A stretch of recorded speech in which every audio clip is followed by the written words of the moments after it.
so many people in the church can struggle with alcohol. Is it bad for you, health-wise and spiritually?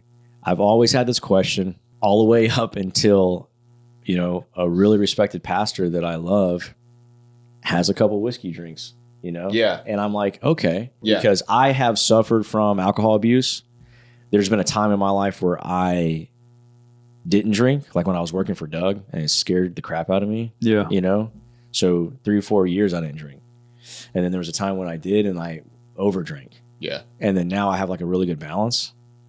But I feel like a lot of people, don't understand that balance on a health spectrum, but then also too, like on a spiritual spectrum. So like, yes, there's obviously health concerns there, but looking at it from a spiritual side. if you look at scripture will say, don't get drunk, like in Ephesians 5:18. But then also too, Jesus' first miracle was turning water into wine. I think there's a time and a season for everything. If you could find this healthy balance, because there was a time in my life where I didn't drink at all. And then there was a time in my life where I drank too much. When it comes to scripture, I think it's don't get drunk. You could have 1 or 2 drinks if your body can tolerate 2 drinks and you're not saying things or thinking things that will, hinder your spiritual walk, then I think that it's fine. Yeah. But finding that balance. My rule of thumb is I drink the first, I sip the second, and I'm done. Yeah, that's a good one. I like that. And also, too, I think the source of the alcohol from a health perspective is can your body tolerate it? Mm-hmm. Are you fighting anything like an autoimmune disorder or a disease or, chronic issue? Then I wouldn't touch it until you can get that under control. Yeah.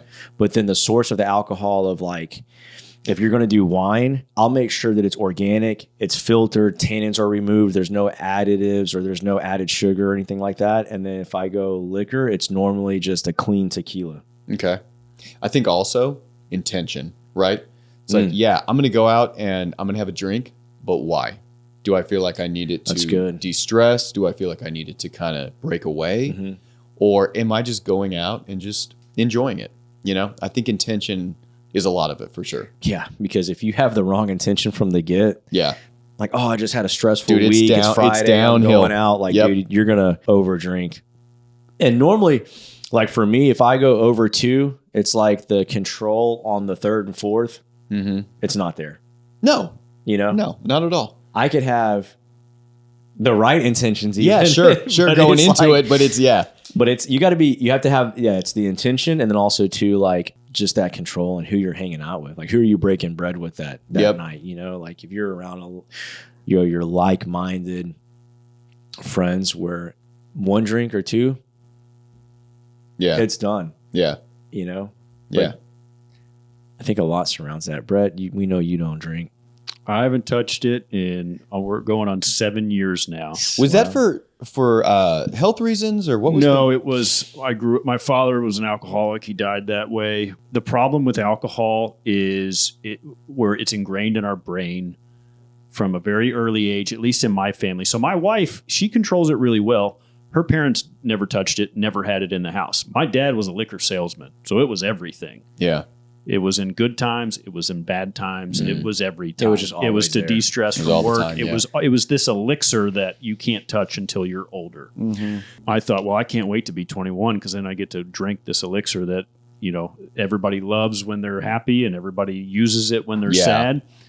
And so I think, and plus advertising's everywhere. So I think that there's a lot mentally that goes on there. Yeah. I think the hard part about alcohol is that what it does is it's a depressant, and you drink it and you feel okay, but your body knows that it's a neurotoxin and a poison. And so it cranks out this chemical called dynorphin, which is this anxious hormone, because it's knocking you down and your body's like, this is really bad for survival. Once it goes through the detox process, your brain starts pumping out this dynorphin, which is a very anxious hormone.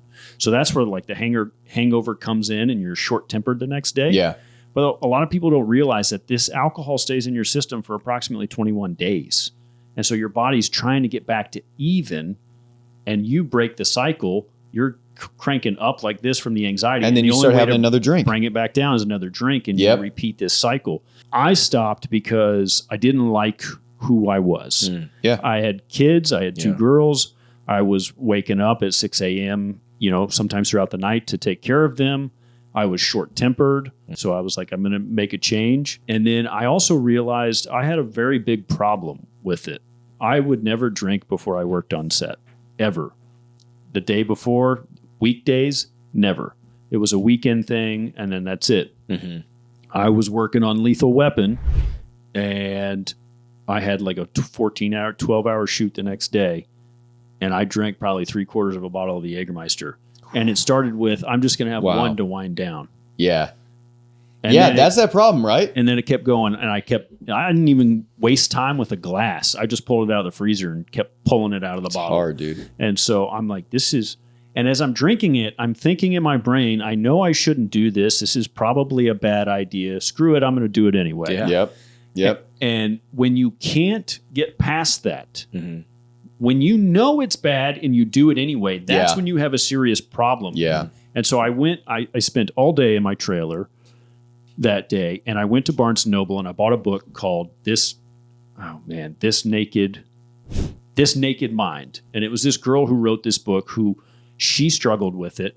Her father struggled with it, but he was a movie exec in New York City, and he upped and moved them to the wilderness of Colorado one day. Didn't tell him why. And it was because he had this terrible addiction and he didn't know how to kick it other than getting out of the fast-paced life. Wow.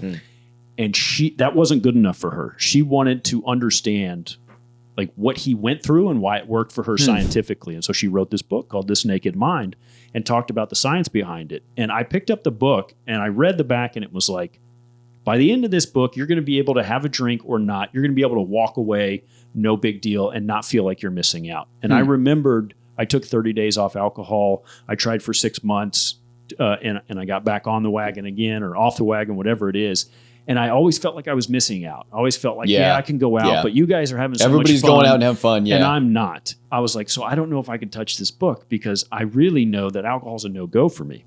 Mm-hmm. And she encourages you, drink the way you always drink while you read this book. And don't devour it.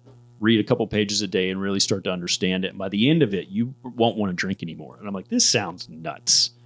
I devoured the book in 2 days. I didn't have a drink since. Wow. And I didn't continue drinking because I was so enthralled with, she kept saying, it's not your fault. It's not your fault. And I'm like, but it is my fault because I'm saying I don't want to do it and I do it anyway. And she goes into the science of how the brain works and why that's happening. Wow. And I was amazed. And my life has been unequivocally better ever since. The interesting thing is, she says, what happens when you go out to eat with people? The first thing they bring you is a drink. You sit down. Maybe you don't know the people that well. It's a little awkward. Yeah. But the waiter comes, it takes a minute. You're not really talking much. You're looking over the menu. And then they come, you order the drink. You still kind of make small talk. That drink comes, you have a sip. By that time, it's probably been 10 minutes since you sat down. She goes, now go watch kids when they meet new friends. She goes, this isn't an alcohol thing. We just correlate it with the alcohol. Yeah. She goes, go watch your kids play with new friends. So I watched this when I had this. It's like standoffish for the first 10, 15 minutes. Sure.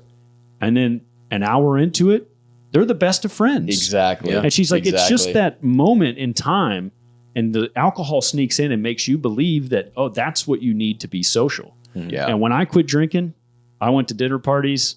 I sat there. I watched it happen. 10, 15 minutes. After the drink, and then everybody's talking. Everybody's talking. Everybody's social. And I feel the same way about myself, but I didn't have the drink. Yeah. Man, I'll say this too. I don't know one person who's quit alcohol who ever regretted it.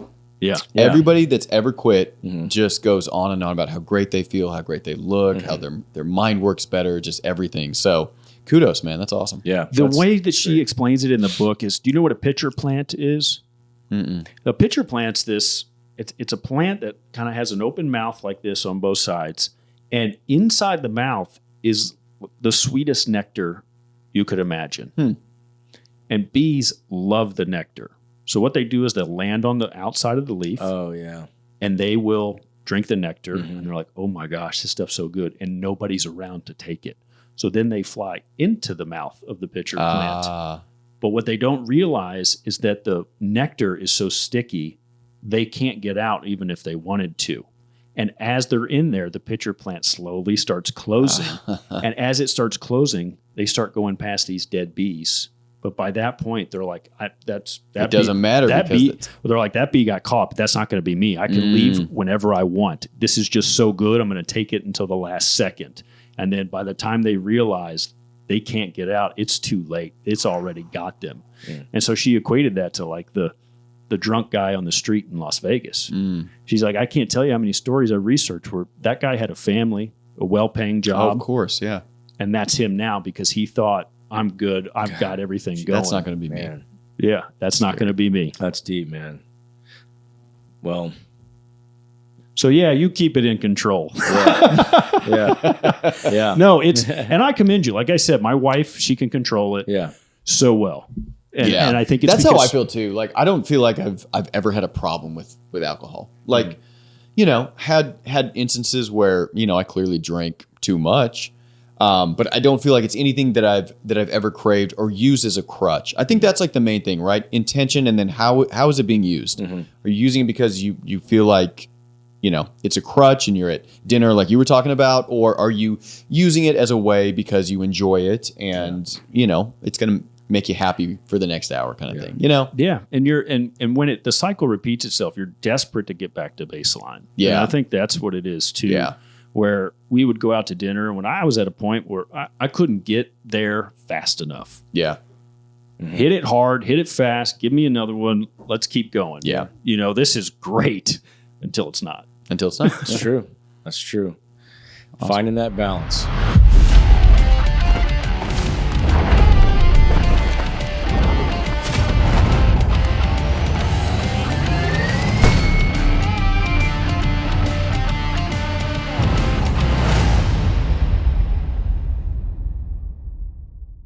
Hey, what's going on, guys? Thank you so much for watching. If you guys are enjoying this content, please consider subscribing to the channel, liking this video, and clicking the notification bell. It really helps us boost in the algorithm and helps us bring you more content like this. Thank you guys so much for watching.